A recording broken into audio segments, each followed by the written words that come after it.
Same thing. You remember when the guy named Trump was giving the commencement address and he said I could do it, and guess what? I did. I think you're going to remember that very fondly. I hope so.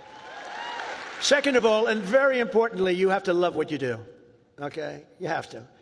I rarely see somebody that's successful that doesn't love what he or she does. That's way you really like work isn't work. It's fun.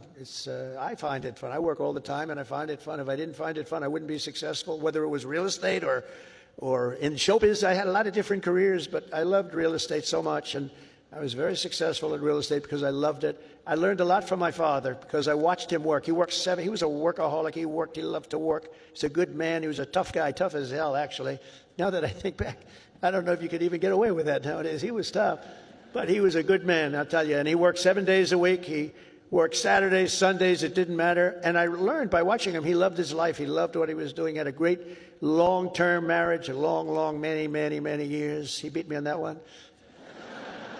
No, mine are very successful, but they haven't lasted quite as long. It was close to